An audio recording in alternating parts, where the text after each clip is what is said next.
Fabulous fabric from the land of the five rivers.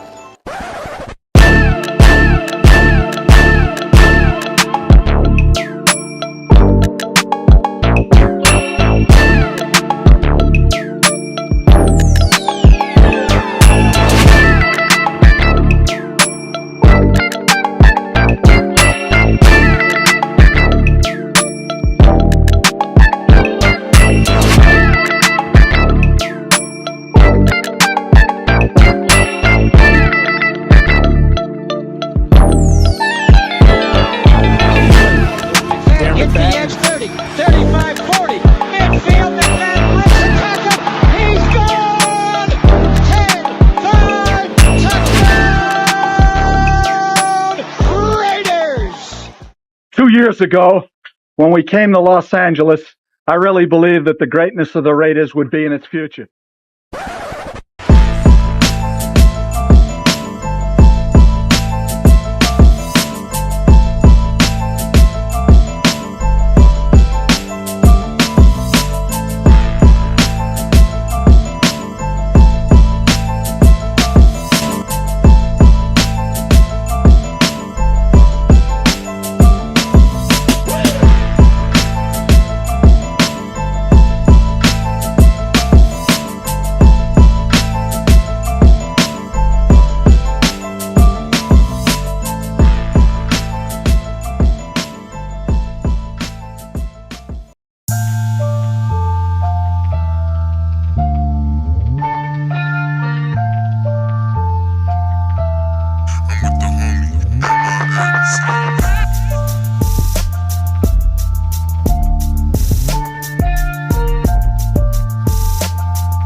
What's going on, y'all? Welcome for another edition of the 50-50 show, man. Hey, look, man, we appreciate y'all patience, man. And you didn't know? 50-50. What's going on, man? Make sure you hit that like Welcome button. to the 50-50 show with PharoahNFL and the Severe Raider, the realest show for Raider Nation. The perpetuation of the greatness of the Raiders to take a professional football team and give it a distinct characteristic that's different from all others. Make sure to clock in, like, comment, subscribe, and hit that notification bell. Hey, man, we appreciate everybody's patience, man. Hey, look, y'all already know what it is, man. It's the 50-50 show. We here every Monday nights. Y'all can count on that. But hey, man, shout out to the night crew, man. I know y'all in there, man. Appreciate y'all patience. We got people pulling up. Hey, Smoke, hey, you already know we still going live, man. Come on, man. You already know what it is, man. Appreciate you coming through, my guy. Hey, James Furpo, I got you. James, man. Appreciate you coming through, man. Appreciate you coming through. Hey, El Capitan Raf in the building. He says, what's up, Nation? Raf in the building. Hey, man. Appreciate you coming through, man. Make sure to subscribe to his channel. I know he's another Raider YouTube content creator, so make sure to support my guy. Space B says, 10:43, is that code for something? Hey, man. It might be, but it ain't Pyramid Night. Nah, I think what was the latest we ever went live? Was it? Nah, Like, man, we went live like after post midnight. Went to like 12:30 one time, bro. yeah, man. But what's up, Severe, man? What's going on with you, man? How you been? Ah, man, I've been good, man. Had a smooth smooth holiday weekend. Man, how about yourself, man? How's everything been with you? It's been cool, man. I just got back from the Big Sur. I don't know if you ever been, but it's man, it's probably one of the most beautiful drives that you can ever take, especially in California. It's a coastal drive, man. It's super nice. At this point in my life, I'm not a big on fireworks. I really don't care. But yeah, man, I've never been to Big Sur. Definitely check it out, man. It's super nice, man. If y'all follow me on IG, I was posting stuff on there, so make sure to follow me on there so you can see all the good stuff, man. And I might even show some stuff later today or later tonight. But let's get back to the chat. My guy, my two cents is he's just a simple, hey, Raiders chant. I got you, man. Yes, sir. This comes through. Appreciate the support. My 2 cents, man. That's a good name, man. It's a good name. But I appreciate you coming through. Huey P in the building, man. I see you. Yes. Raider Nation Vic, my guy in the building, man. Appreciate you coming through. SoCal Sal in the building, man. Appreciate you always in the through. building. Always coming through and showing love, man. Appreciate the support, man. Raider Spade in the building, man. Appreciate you coming through. Man, hey, man, we are in the thick of things, man. It's literally July, and we're talking Raider football. I always say this, man. Raiders football or football in general is 365 days out the year. But around this time, it kind of slows up a little bit. But we got some stuff to talk about, man. We got a few flags on the play, some notable quotables, some what's real, what's not. So stay tuned for that. But let's actually get into, I was just looking at like when the Raiders are actually going to be reporting. So I think from what I can see here, and I don't know if I want to put this on the screen, but the players report July 21st. The rookies do. The rookies report on July 21st, and the veterans report 2 days after that, July 23rd. Yeah. And if y'all know, this year the Raiders are going to be having training camp in Costa Mesa, and it's gonna be open to the public with the asterisk next to it, because you got to be a season ticket holder, I think, to even actually. I believe so. Yeah. So I don't even know. Like, let's say if you weren't a season ticket holder, like, would it even be possible for you to, you know what I'm saying? Like, if it's in a public place, there might be that spot that you can get to where you can actually watch the practice. But I'm sure they did their. I'm going to try. Yeah, I'm going to try. On behalf of the 50-50 show, I'll be there. Hey, man, I'm telling you, man, if you do that, that's going to be big time right there, man. Big time for sure. But yeah, so, preseason schedule, they're going to play Vikings, Cowboys, the 49ers. But going into training camp, there's going to be a lot of position battles to look at. I think the number one thing, and I think every show we're going to touch on it. And I guess we could start off today. This show, we could talk about like the cornerback spot. I think that's probably one of the biggest position battles and that when I say that cornerback spot, that outside corner spot is up for grabs, whether it's Jacorian Bennett, we've talked about it before, or Brendan Facion. I think those are the two guys that we can expect to battle out on the outside as of right now, because we haven't seen any signing by the Raiders as of right now. But anything could happen, because last year, Marcus Peters, I know people don't want to remember that, but we did sign the veteran late in the offseason. When I say late, I mean like right before training camp, it felt like, right? Yeah. Kind of around July, maybe late. It was pretty late, I feel like. Was it? It was pretty late. We brought him, and we brought the other guy in for tryouts, I want to say, or for workouts. And then we ended up going with Marcus Peters. Yeah. No. And so anything could happen. We seen some early interest in some of the veteran corners on the market. I'm sure like they're waiting for the right price. And if the veterans are willing to go down on their contract demands, because at this point they're trying to go to a situation that fits them, but also if they go to any situation, they probably want to get paid, depending on what the motivation is for the player. Because Marcus Peters, you could argue, was he all the way in? You know what I mean? Maybe it was the Josh McDaniels effect. Maybe because obviously it was a team that he grew up watching. So Josh McDaniels being the head coach, we've seen, because remember during the year we've seen some posts that Marcus Peters was liking, and it was going at Josh McDaniels. So maybe that was the first sign of it not going too well. But it is what it is. That's in the past.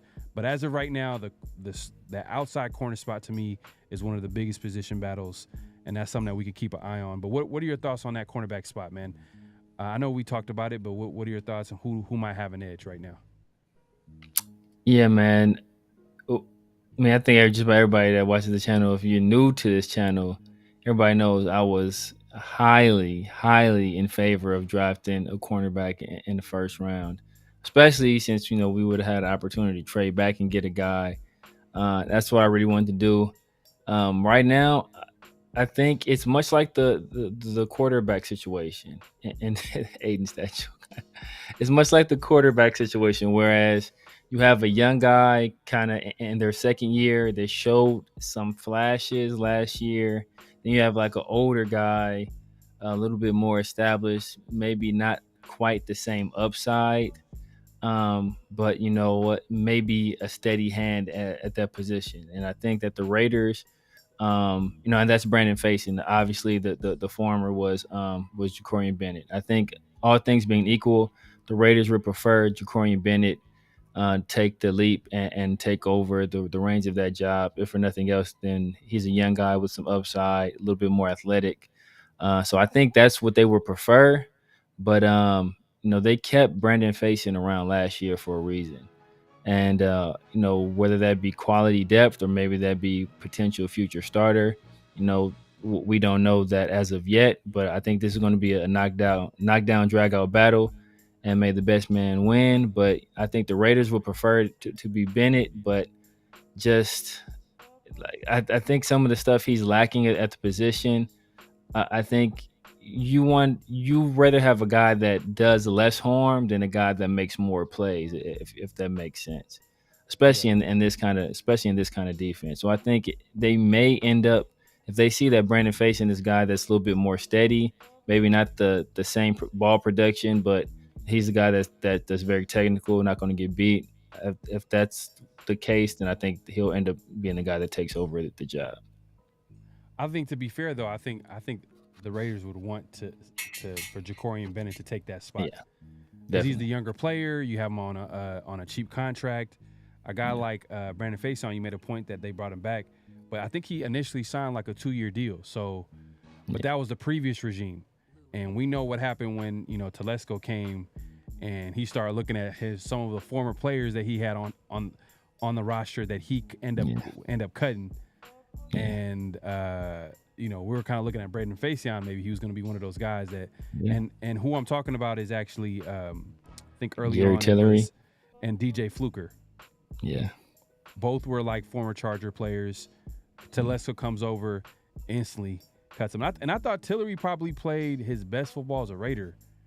Yeah. If I don't know if that's saying much, but I felt like he was playing inspired football under AP. Was versatile. They were moving around the D line, but as soon as Telesco came over, they let him go. So it is what it is. But yeah, man, that's probably one of the biggest position battles, to figure out who's going to be on that starting outside spot. We'll see how that shakes out. And as of right now, there's not going to be a veteran. Things can easily change if they sign like a veteran. Then that makes the things a little bit more interesting. Would you say if they sign a veteran corner, does that say how much they feel about that outside corner spot as far as the players that are competing right now? Because Brandon Facyson right now and Jacorian Bennett are kind of battling out. If they sign a veteran, they for sure are not confident in them starting. Because last year, it was a different story. It was like you got Jacorian Bennett, who was a rookie, who actually ended up starting. Didn't he end up starting last season? I want to say he started week 1. Yeah, he started week 1. Started week 1 with Peters, right? Exactly. So that's why I say the case last year was a little bit different, because last year we were basically coming in like we had no real established outside guys. I think for the previous year, they had tried Nate Hobbs on the outside. And people forget, early on, he had some success. Like, I want to say maybe through the first 3 games, he was like one of the highest rated corners according to PFF. Then he got hurt, and then they tried to stick him back out there, and he was never really the same again on the outside. So I think they just were resigned to keep him in the nickel. So we had no real established outside corner. So that's why it made the need for a free agent signing and Peters a little bit more urgent. So this year we got Jack Jones, right? We got Jack Jones. We know that spot is solidified. He's should be our number 1 corner. We're hoping he continues what he did down the stretch last year. Now it's just that spot opposite of him. If we bring in a veteran guy, I think that does say hey, you know what? Well, whatever we have here it's not getting it done, because not only do we have Ja'Cory Bennett, we have Brandon Facyson. We spend the 3rd round pick on DeCameron Richardson. We still have Sam Webb. I want to say he's still around. We drafted MJ Devonshire. We picked up 2 other guys two other UDFAs whose name escaped me right now. So we put a lot. We threw a lot at that wall, right, hoping something would stick. And if nothing is sticking and we have to go out and we have to get a guy, then I think that does say, hey, you know what? That other cornerback spot is a serious concern.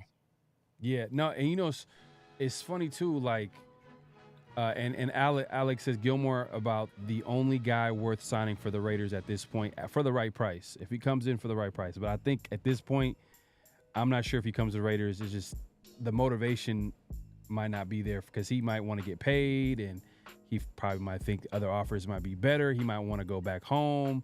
I think he did play for Carolina. I thought people were surprised that he went to Carolina, but I think he's from that part of the woods over there. I think he's from out there. So that's, I don't know if Carolina would be a spot for him, but I think we always see it when players, they'll eventually they go back home. Sometimes they'll sign a contract. You'd be like, why did they go to that team?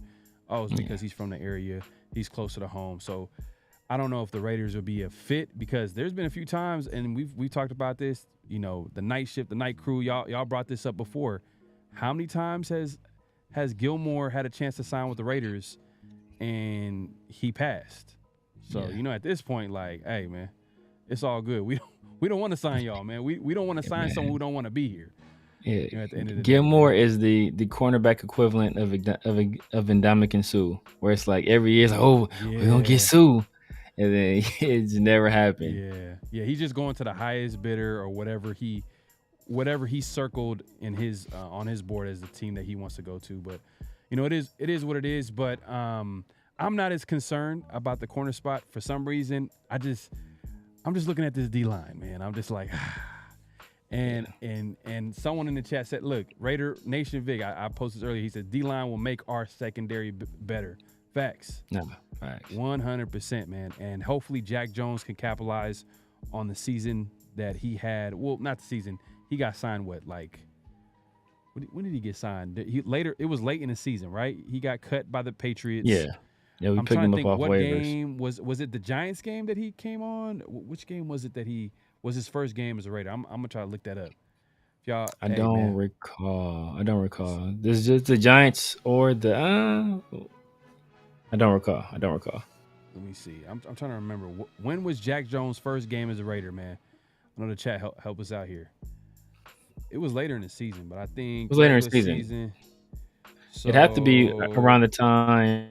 It had to be around the time AP took over, because AP is the one that vouched for him. So it either had to be the Giants game or the Jets game, I want to say. So I'm looking at it here. It was the Minnesota game.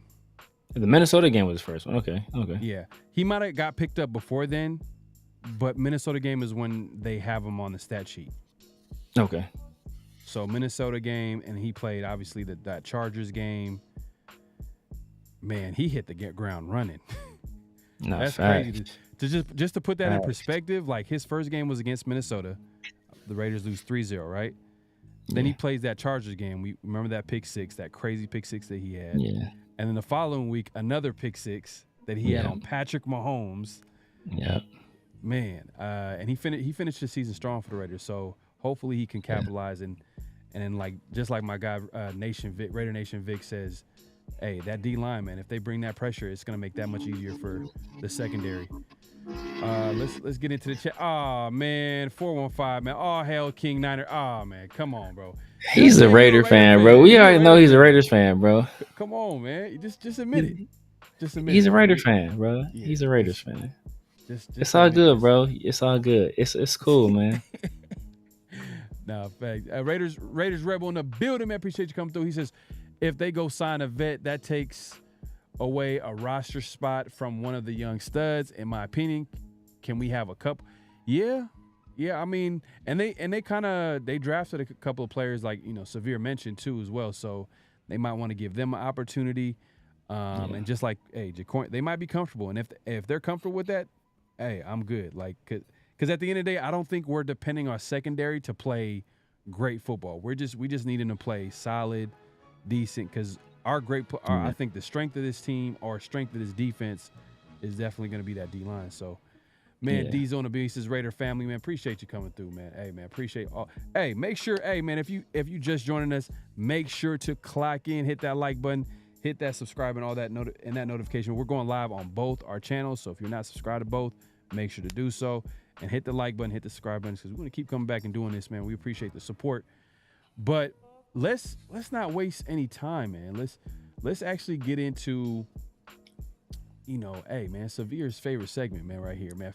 Flag on the play, man. Personal foul, 69, offense. He was giving them the business. Hey, man, it's that time, man. Hey, look, this is where we kind of talk about certain things that we have.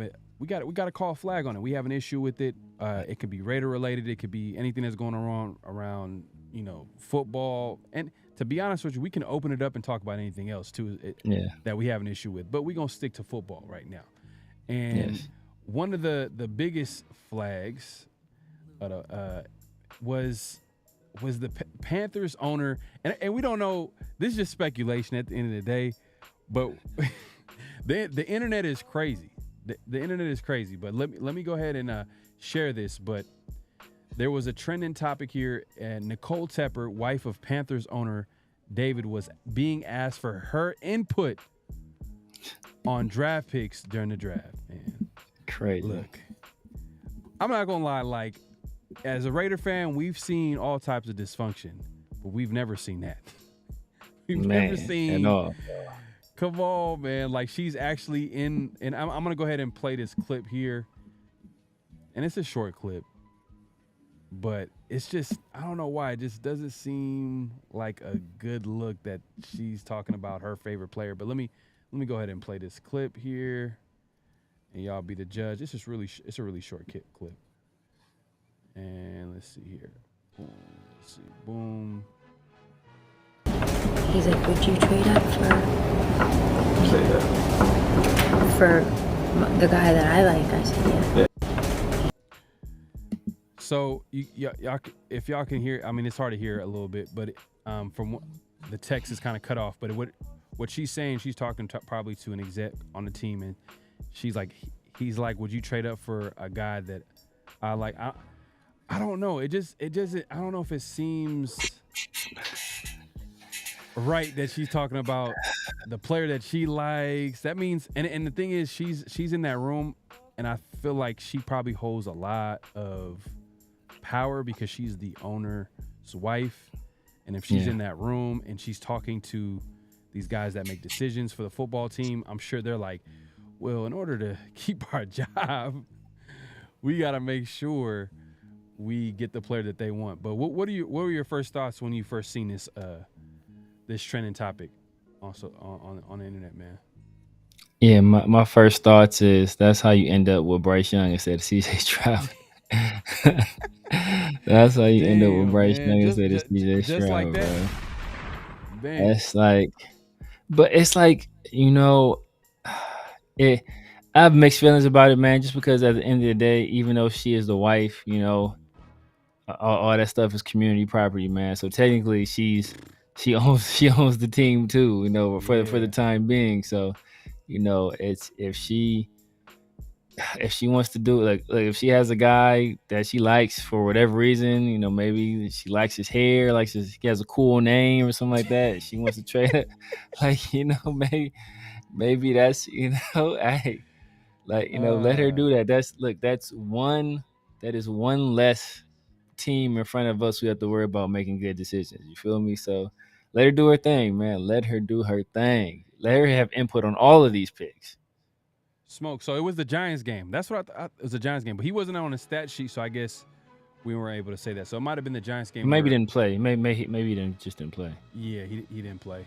They probably signed him that week, and he just didn't play or whatever. But okay, I'm in the Giants game. Who's Raider Logan? We're gonna get into it. That's actually the next flag on a play. We're gonna get into that in a second, man. Who's hating on Christian Wilkins, man? We're gonna talk about it, man. Alex says, "Wow, Panthers team management, yeah." The things that have been coming out of that building since within the last year, Severe, you touched on it. The fact that they didn't go C.J. Stroud when the coaching staff they reportedly wanted C.J. Stroud, and the owner wanted Bryce Young, which I'm still a Bryce Young guy, but I just think that whole situation is so toxic that we see it all the time, man. Anytime you see a player go to a bad situation, it could really ruin the trajectory of his career. So I hope Bryce Young could turn out to be a good player, but man, that organization, I don't know, man. If you're a Panthers fan out there, man, it's whew. I'm glad I'm a Raider fan. Diesel, yeah, hey man, I seen that. Yeah, I'll see the Zamir White man look like a. But we've been seeing it all offseason. That I think there was that video of him hitting weights, doing curls, exactly. Doing curls. Yeah. But we've been seeing it all offseason though. At the end of the day, Zamir White is preparing to be the starting running back for the Las Vegas Raiders. So he's gonna do whatever it takes. I hope he puts out. I think. Would you say Zamir White is the biggest X factor on offense? I will say yeah. I will say yes. No. I still gotta go quarterback. I think he's number two. I think we want to be a run first team, but I think that at the end of the day, this is a passing league, and we're going to have to be able to throw the ball and create some scoring opportunities through the air in order to be competitive, especially with the schedule that we have this year. So, I think he is a huge factor, especially with this outside zone scheme. I think that, at the end of the day, quarterback, this is a quarterback league. It's a quarterback-driven league. All the biggest stars are quarterbacks. All the best teams, that have won the Super Bowls, they've had star quarterbacks. So I think that it's going to be on Aiden O'Connell. Yeah, no, I hear you, but I just feel like the expectations for the quarterback is not high, and I think what the Raiders are looking at of the quarterback position is not high either. They're not expecting them to take over games, but a guy like Zamir White, I feel like, and shout out to Marcus from Tape Don't Lie, he pointed this out, how much the run game is going to have an impact on this Raiders offense, because if you over here going to be putting out 2 tight ends, 12 personnel, you're going to have to run the ball. Yeah. So a guy like Zamir White, man, I think him, coming out and having a really good season is going to impact that offense, going to impact the team. And I think, hey, man, we see it all the time, man. Defensive head coaches, they their identity, you could tell, they want to build a physical team. They want to run the ball, because it's complementary football. So if Zamir White has a big season, man, that's going to be huge for the Raiders team for sure, without a doubt. Diesel says that's how you create beef between owners and players. Yeah. Yeah, man. That's how players be like, you know what? It's time for me to go. Nah, It's time fact. for me to go somewhere else. It is what it is, man. But oh damn. Oh, okay, yeah, I'm gonna have to ban you. Yes. Hey, you got to go, man. Hey, man. Yeah. Whew. Well, say, but I mean, ideally, from what we've been hearing from the coaching staff, is that they want this to be a run first team. And while I do believe that is true, it's still going to be a committee system. I think Zamir is going to be the head of it all. He's going to be the tip of the spear. he's going to be the primary back, but we are going to have a committee system. I think he's going to get touches. Madison's going to get touches. If Amir Abdullah's still around, he's going to get touches. Dylan Lobby, we expect him to be part of it as well. So we also expect Brock Bowers to get some touches in the run game. Maybe Trey Tucker to get his hands on the ball in some running situations as well. So I think that we're going to attack it multiple ways. That's why I don't put as much onus on Zamir solo as I do on whoever the starting quarterback is, whether that be Aiden O'Connell or whether that be Gardner Minshew. Yeah, but I'm not gonna, as much as I hope, Dylan Lobby is gonna be a factor in this offense, I'm not gonna expect it. Year one rookie running back, but when you have a running back like Zamir White who finished the season strong, and now he's gonna be given like full reign, like he's gonna have the ability to start the season, even though I know it's gonna be running back by committee, but to a certain extent. Zamir White, man, if he's that guy, he's going to be getting the ball he's going to get the majority of the carries. Yeah. I just think, man, hey, man, you know what? Shout out to Raiders Network. Appreciate the super chat. He says QB for show, biggest question mark, season falls on a QB. I get that. I feel like that's the easy answer. I'm just saying the expectations ain't high for the QB. It's not really high, and I feel like I'm thinking they're not going into the season thinking like, oh, the quarterback is gonna make or break the Raiders season as far as, like they're not gonna really depend on him to take over games, is what I'm trying to say.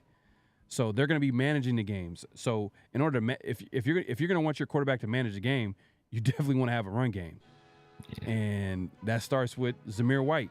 Zamir White got to have a big season. You could tell like he's taking up that challenge. You can see all these off-season photos, but it is what it is. It's that time of year, it's slow season. So a lot of people are talking about, workouts and this, that, and the third, but we'll see how it looks in training camp when they put the pads on preseason. And obviously the first few games of the season, we'll see how Zamir White looks, because the Raiders seem pretty confident because they didn't really attack that running back position at all. And there were some running backs available too. There were some running backs available, like there's some good running backs. They let a guy walk out the door, Pretty much, so. Man. And that says a lot about Telesco and his philosophy and how he views the running back position. So that's a whole different conversation, man. Smoke, man, I appreciate the super chat as always, man. Appreciate the super chat, man. But we're not done. We're not done, man. We have another flag on the play, and this one, and I think y'all alluded to it earlier. There's some hate on Christian Wilkins. And I'm going to go ahead and put this on the screen, man. Let me – hold on one second. So every year there's this show called Hard Knocks, and, where they follow a team. They're in the building. They got cameras everywhere. The NFL it's also an entertainment business at the end of the day. So they're gonna try to sell as much as they can and try to dramatize everything. And there was a part on the Hard Knocks episode where they were talking about like they were trying to attack the free agency and the off season and how they could complement one of their best players on the team, Dexter Lawrence. And a guy that you guys might be familiar with, his name came up as a guy that they can possibly attack and maybe get. That didn't end up happening. The Raiders ended up getting Christian Wilkins, signed him to a big time contract. But it was interesting what the Giants scout was able to say about and how they viewed a guy like Christian Wilkins. And to me, it sounded like hate, man, to be honest with you. Or they didn't do their due diligence, because the things that they were saying about him, and I'm going to play the clip, and I'm going to let y'all hear it real quick. So let's go ahead and play the clip. Here we go. Christian, same thing. This is Dexter's best friend. I don't think he's a difference-making pass rusher on third down, which is what we need opposite Dex. But a really good football player will do well for himself. Dex texted me about him the other day. Who did? Dexter asked what we thought. So. Yeah, they're really close. Obviously, Leo. Plenty to ponder. So if y'all heard him, and I don't know if it was super loud on your end, I don't know if you could hear it, But Yeah, Garrett. all right, and he basically was saying that Christian Wilkins is not a guy that they view as a difference maker on third down. What was interesting, he had a big time year last year. He had 8 sacks at that D tackle position, which is big when you're rushing from the inside. And half of his 66 pressures came on third down. He literally had 30 of his pressures came on third down. So yeah, it was kind of a questionable comment. He was second in the league in pressures at defensive tackle on third down, I think only behind Quinnen Williams. So, I mean, the fact that they're saying, like you said, it's obvious that they didn't do their due diligence in this situation, because like that statement it's like not only do the stats not bear that out, but the eye test doesn't bear that out either. Like, he's obviously a guy who's out there wreaking havoc. So, I mean, I don't know, man. I don't know. Yeah, man. And the thing is, too, is the Christian Wilkins played the Giants last year, and he had a sack against them, too. So, so he had a pretty... On third down, I want to say, too. Yeah. On third down. one of his 8 sacks, you know what I mean, his career year came against the Giants. So I was like, are you mad that you're not going to have a chance to get him, so you just want to make it sound good that, oh, you know what, we don't even value him like that. But look, his boy, Dexter Lawrence, I'm sure probably vouched for him. Was like, hey, because I think if you heard, the GM was actually one of the scout and the GM were talking about Christian Wilkins, and the GM was like, hey, like, he talked about Dexter Lawrence, reaching out to him about a possible chance of, like, maybe reuniting with his former college teammate. Obviously, that didn't happen. We're glad he's with Raider Nation. He's with the Raiders. Right. The rest is history. But I hope Christian Wilkins sees his clip, though, too. I hope he sees his clip and he uses his motivation, man, because, man, that's some hate right there, especially to a guy that just got signed a big-time contract and had a big year. He's like, what, like, not a big-time player on third down? Man, the amount of one-on-ones he might see next year, especially with Maxx Crosby. I think the outside guys are probably going to see more one-on-ones compared to Christian Wilkins just because he's on the inside.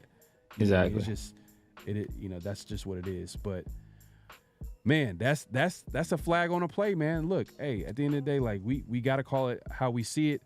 Let's get to the chat real quick, man, and see what y'all think about it too as well. Let's see here. Huey P says idiot. Hey, SoCal Sal says, hey, they're always hating, man. You know what it is, man. If you're a Raider fan, you know what it is. They did want to pay him, Marty Mart. So, he's saying they wanted to pay him. So it's interesting that we see that on Hard Knocks. I think Marty Mart's talking about Josh Jacobs. Oh, you talking about Josh Jacobs? I could be a mistake. I think I could be mistaken on that, but I think he's talking about Josh Jacobs. Okay. Raider Nation Vic says the Giants, the team that gave Jones that's terrible. Yeah. I never really understood that contract. I never really understood, like, what did they see in him outside of 1 year? Like, to me, it makes more sense to probably franchise him. Because they were so that contract that year. Because I remember that year.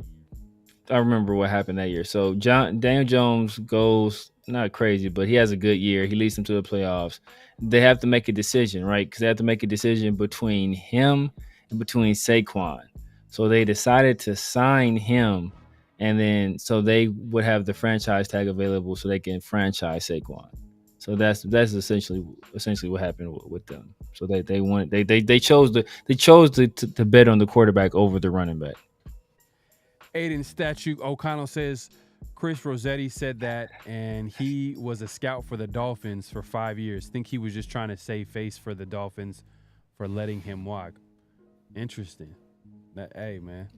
Hey, my guy Aiden, salute to you, man. I think earlier you were talking about the whole setup for Costa Mesa. I think he was talking about how, like, I think you got to be season ticket holders. I think he was confirming or invite only. Yeah. So, hey, man. Hey, Severe, man. You might get that invite. Who knows, man? Man, I'm gonna put in. I'm gonna make some calls, man. If only Mark Davis had a wife, I could call. For real. He almost had a baby mom's though earlier. Man, exactly, man, right? I feel like, hey, Diesel says, I feel like he gonna wreck shop, man. That's what I'm saying. It just like, that's crazy that that's gonna come out, and now like we're gonna go back to this clip. Best believe if Christian Wilkins has a great season for the Raiders, which I believe that he's gonna have a good season with the Raiders, especially with the talent that we have on the D-line. It's not like we're depending on him to be a superstar. No. Because we already have that superstar in Maxx Crosby. So it is what it is, man. The Giants, the Giants still think Waller is showing up. Yeah, that's a terrible trade for them. Terrible trade. And we'll actually talk about that in a second, actually. No, because I think we're talking about something. Or later on the show, we're talking about something else. Oh, so I might as well. It was kind of interesting that if y'all go ahead and check out shout out to the Rush podcast with Maxx Crosby. He had Richie Incognito last week. It was a pretty good episode, and the topic of Darren Waller came up and how talented he was. And I believe Max or Incognito was like, after a season or two, Gruden went up to like Max or Incognito was like, man, like this is the best player I've ever coached. Yeah. Which is crazy. And this probably came out before. I feel like this came out before, but it confirms, what we kind of know already. But for them to come out and say that, I'm like, damn, Gruden has coached a lot of good players. Yes. He's coached a lot of good players. For him to say that, man, that just speaks to Darren Waller and his talent. He coached Jerry Rice and Tim Brown. That's what I'm saying. But to be fair though, it was kind of like later in their career. They're in their twilights of their career. They still had they still put up 1,000 yards each. I want to say like something crazy. Yeah. So I mean, yeah. Marty Marsh says Wilkins didn't want to pay him. Jacobs too, Zamir. Okay. So he was talking about Jacobs. He was talking about. Okay, no, I think he was talking about Wilkins in that situation, but he Jacobs was another situation where we didn't want to pay Jacobs. Yeah. Two Stock says they also weren't aware that Philly was interested in Saquon. They're highly. Yeah, man. Hey, the way they're running their organization right now. Hey, we look right now. Hey, I'm glad to be a Raider fan right now. Hopefully, everything's in the up and up for the team. But yeah, the Giants. That someone made a good point. They're the team that gave Daniel Jones a big time contract and let a talented player who literally was their offense, their best player on offense, let him walk and go to. And I don't understand he plays that running back position, but I feel like there's certain players where you can make an exception for. And I feel like a guy like Saquon could have been a guy they could have made an exception if they made the right type of deal, maybe like made it incentive based or whatever. Because I'm sure he wanted to stay in New York. But it is what it is. I don't know. I mean, the Titans. I mean, not like the Titans are a model organization, but they let Derrick, like all these backs are going somewhere else. Joe Mixon somewhere else. Derrick Henry somewhere else. Josh Jacobs somewhere else. All these these high profile backs, they're going else because it tells you, man, like this is a quarterback league, man. This is a quarterback league. It's a quarterback league, and they're going to teams that are kind of established. Or have in recent memory have quarterbacks. They have quarterbacks. Those guys are going to teams that have quarterbacks, right? That's true. So like, yeah, man, it is what it is, man. But 415 is still at it, man. We know you're a Raider fan, man. Just give it up. Just give it up. We know you're a Raider fan. Mark Davis still got a Rolodex. For sure, dude. You for sure do, man. Mark Davis playing T.I. Bring him out. Up for review. Hey, my guy, he said, some fellas, Maxx Crosby, sad to say, is not a superstar. Not yet. Nah, man. Hey, man, I know what you're doing here, man. I disagree. 100%. This is, come on. I feel what he's saying. For sure. I feel what he's saying. I feel what he's saying. I understand what he's saying. I don't necessarily. He's a superstar talent, but he hasn't reached superstar status because we haven't been winning. But define what do you mean by superstar status? I say that he's a superstar based off you just mentioned talent, production, yeah, and how he's literally the face of the franchise right now. He's carrying the franchise. He's the leader of the team. Like, he's leading by example. I think he's a great player without a doubt, and he's a top 3 player in his position. If that top 4, top 5 at his position, and it's really close. Like, 1 week you can give it to TJ, 1 week you give it to Maxx Crosby. That position right now is like top. I think you got TJ Watt, you got Parson. I'll take Maxx over Parson just because Maxx is a better overall player. TJ Watt, I understand why you would go that route just based off history and production that he's. Myles Garrett, I get it. Nick Bosa. Yeah. But if you look at the numbers, they're like pretty comparable. So but that's why you would say that he's not a superstar in terms of talent, right? He's quite positive. He's arguably the best defensive player in the league. But the face of the franchise right now is still probably Devontae. I think Maxx for on the outside looking in, the face of the franchise is Devontae, right? The leader of the team is Maxx. But the outside looking in, you name people to name a Raider, most people are gonna name Devontae if you're not a Raider fan. That's just the facts of the matter. Because of Aaron Rodgers. Let's keep it real. Yeah, because of Devontae, he's established as a superstar. He played on successful teams, so he became a household name. Like, Maxx isn't a household name outside of Raider Nation. Devontae Adams is a great player, but what also helped is that he played with a premier quarterback in Aaron Rodgers. Literally, him and Aaron Rodgers like 1-2 combo. So that helped with his I don't know how you want to say it, like his notoriety. Just people knowing who he is. Yeah. Because there's certain players that are great that no one knows, and you're not going to consider him a superstar. Like, it's just kind of, it's a hard. I think he's reached that status, bro. I think last season he established that. In my opinion. I don't know, but hey, look, it's a good conversation to have.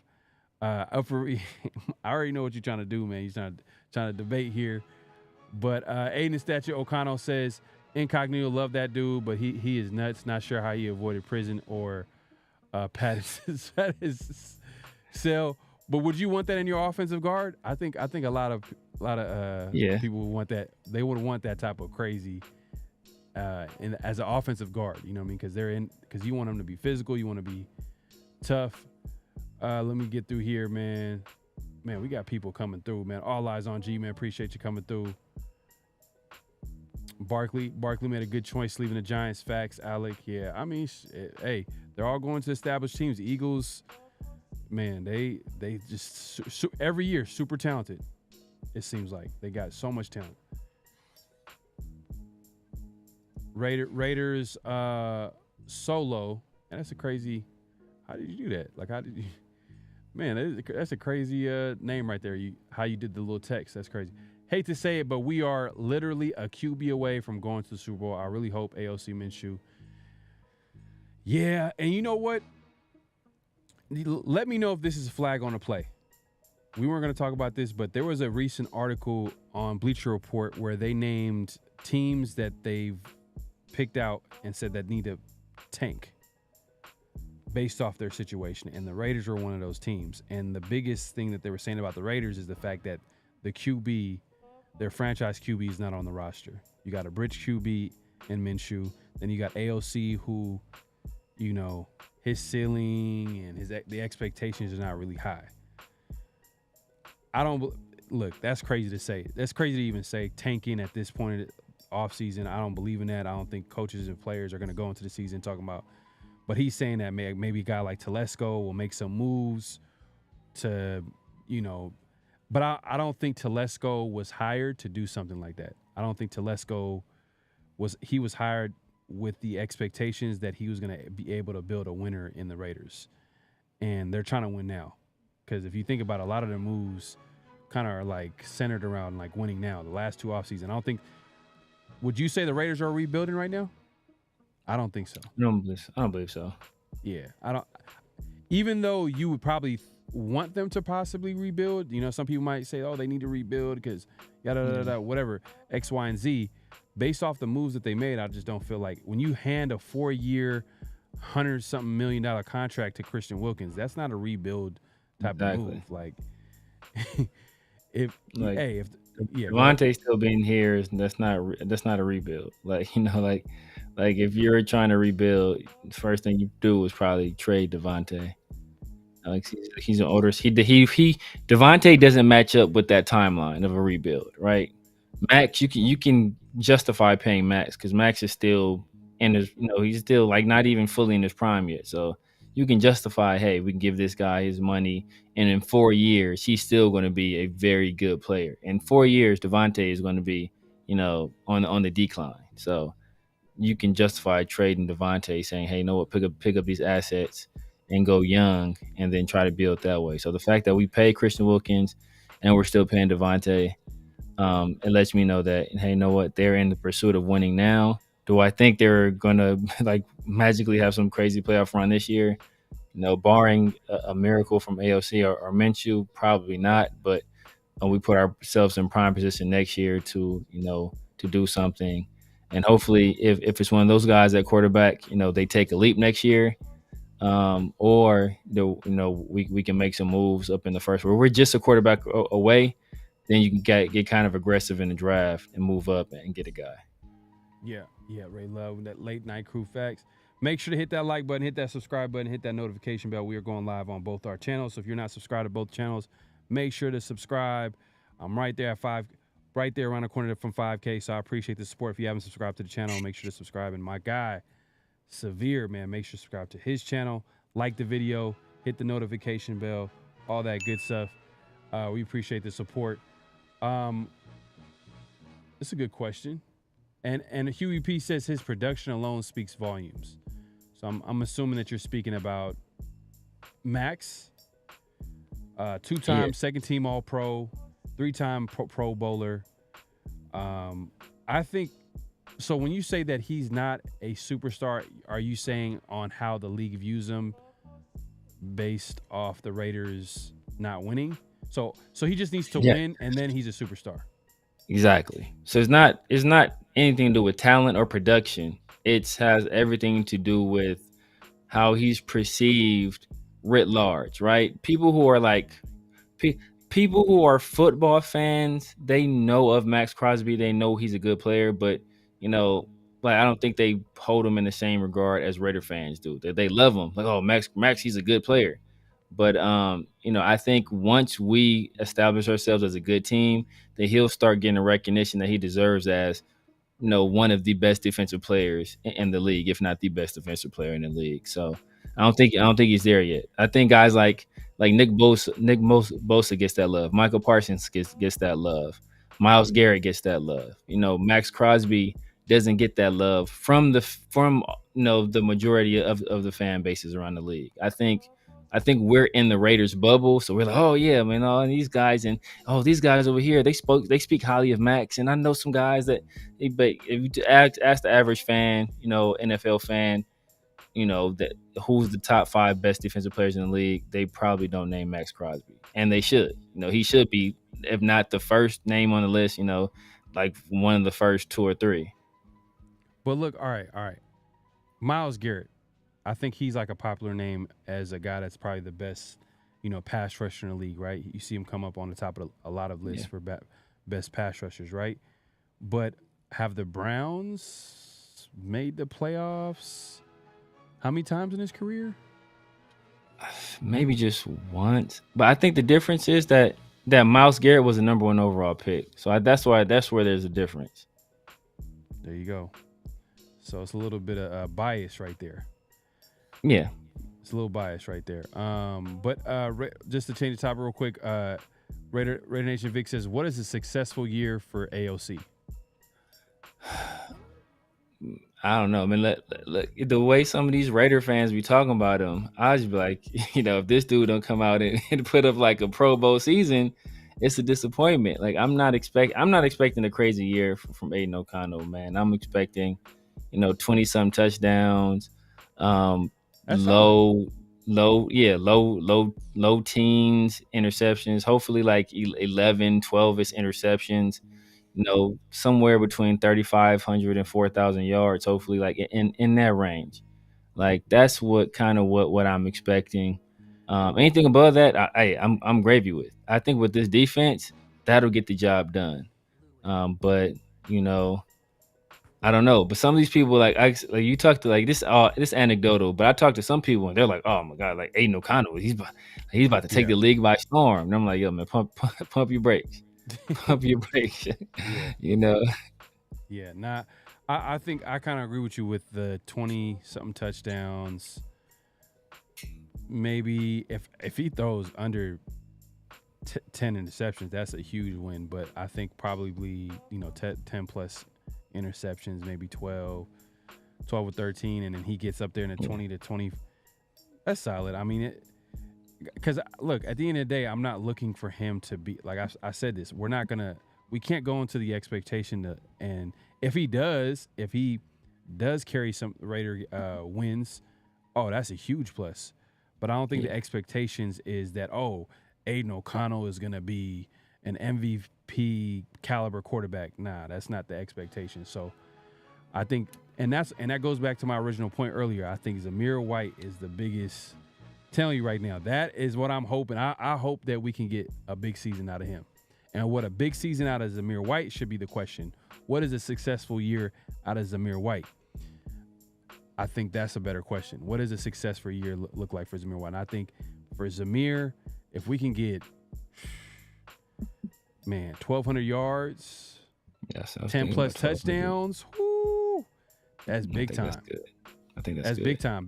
If you just think about the amount of weapons that we have on offense, and if he could be a red zone, and it's possible too. You got a guy like Getsy who's coached some top running offense. Now, some people might say, "Oh, that was skewed by Justin Fields or whatever." Hey, the Raiders were able to play against a Bears team without a Justin Fields, led by an undrafted free agent QB, and they were able to run the ball all over the football field. And I think Antonio Pierce remembered that, especially when he was interviewing OCs. I remember that. If you guys remember that that Bears and Raiders game, maybe if he can bring that to this Raiders offense, the ability to run the football, with whoever's back there, but especially Zamir White, that's big time. And that's what Deontay Foreman was running back that game, right? Deontay Foreman, a career journeyman running back, Yeah. So yeah, man. So and it might be, this is the off season where the coaches and everybody's gonna hype up everybody, but the way Getsy was talking about Zamir White, he was like, he's never coached a running back with that type of physical talent. Yeah. You know what I mean? As far as the speed, with his size and speed, which to me, that's like, oh, okay, so what does that mean for the offense? That's gonna be, that's something to look at, man. I think Zamir White is a guy that what would you say a successful year for Zamir White is? I'm on those same numbers, 1,200, 1,300 yards, like 12-ish touchdowns. He needs to average like somewhere between like 3.9, 4.2 yards per carry, somewhere in that range. Preferably above, like 4 and above. But I can see it being like, because he'll probably be the guy who gets the short yardage carries a lot of times. So that might drag his average down a little bit. So somewhere between 3.9 and 4.2 yards carry, I think is good. It's good for him. And just to stay healthy. I mean, that's number one as well. Stay healthy. My guy, Raider Smoke, with the super chat, man. Appreciate it. He says, Smoking Rock saying Maxx ain't a superstar. Hey, man, look, I ain't say it. I ain't gonna say no names. No, man. I think, like I said, superstar talent, man. But I don't think he's not that household name yet. And until you're a household name, I can't consider you a superstar. Like how many? He got no first place votes for Defensive Player of the Year. None. Deron Bland got more first place Defensive Player of the Year votes than Maxx Crosby. Think about that for a second. That's disrespectful. Yeah, that's disrespectful. That doesn't happen. But see, that doesn't happen. See, when you're a superstar, that doesn't. When you're a superstar, the opposite happens. When you get stuff you don't deserve. Like you get the recognition and the love you don't deserve because you're a superstar. So even if you have a down year, just off name recognition alone, they're like, oh yeah, that's this guy. Of course, like that's what happens. Like Quentin Nelson is going to be making Pro Bowls in years he doesn't deserve to make Pro Bowls just because he's the name recognition, and at the guard position, he's a name at the guard position. So, the fact that the opposite happened for Maxx Crosby, even though he had the numbers, he had everything else, that just lets me know that he's not to that level yet in terms of recognition. But you mentioned something earlier. You said that he wasn't a first round pick. When we were talking about Myles Garrett, he wasn't first. So that's something that's going against Maxx Crosby. And that's, whether you say it's fair or not, that's really going against him. But another thing is the fact that the Raiders haven't been winning. I think that's the number one thing. If you're talking about recognition, it's because they haven't been winning.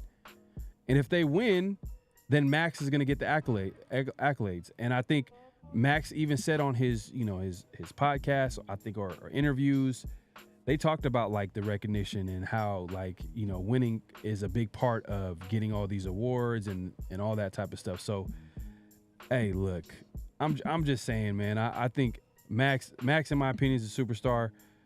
Winning is a team thing. It's literally not a play, especially football. Football is the ultimate team sport. Come on, not fact. But we get it. I mean, we see it all the time. Like it's just the way it goes, man. The teams that win, they'll get more recognition. But I'll say this too: there's always going to be exceptions to rules, because the Cowboys, right? Yeah. The Cowboys, their fan base is so huge. If you're good on the Cowboys, like literally the league is gonna be waiting for you at the door to give you an award. Facts. Well, yeah. You know what I mean? And then you mentioned Myles Garrett, former number one pick. They're gonna be like, oh yeah, of course, we were right about this guy. So we're definitely gonna give him. They don't want to give a guy that's been a former 4th round pick. It's just gonna prove to the NFL like how wrong they were about Maxx Crosby, because 3 or 4 rounds went by before Maxx Crosby got drafted. So if you give this guy like any type of recognition, it's just they're gonna talk about that time and time again. And they do that with Tom Brady all the time, but Tom Brady, he kind of broke it even by winning pretty much. So Max know what it is. Hey, look, if that's what it's gonna take, I'm all for it, because at the end of the day, we want to see the Raiders win. But in my eyes, I think Max is a superstar. I don't care what anybody else says. But I get what you're saying, though. I get what you're saying. You're saying it based off how the league views him. Yeah, it's not a talent thing. I mean, it's it has nothing to do with talent. It has everything to do with the perception, not only just around the league, not even necessarily around the league. That's part of it, but just around NFL fan bases, and more so casual fans. When you're a superstar, casual fans know who you are. Yeah. Leo says he's agreeing with you here. He says, I said that last year at the beginning of the season, no lie, felt he should have do more closing out games, but he finished strong, so get it a little bit. So he's talking about. I will say this. I will say this. Khalil Mack, but he was a former number 1 pick, top 5 pick, so he has that with him. But Khalil Mack did finish games though. He was the closer. He was a closer on the Raiders football team. So maybe he's a little bit of that, but I still feel like a superstar in my eyes. All eyes on G says superstar and elite mean the same. Nah, that's the thing. They don't mean the same. You're separate. You're saying that it's recognition, and then you're basically separating the talent. The talent, the player, how good the player is, from his recognition, like how people recognize him as a great player. Exactly. So perfect example. I'll put like this. Perfect example. 2 years ago, right? A buddy of mine, he was asking me my top 5 receivers in the league, and and this was 2 years ago, and I put Amon-Ra St. Brown in the top 5, and he was like, "What? Why is he in the top 5?" I'm like, "You don't know who he is because he played for the Lions." But this year, based on what he's doing this year, he's a top 5 receiver.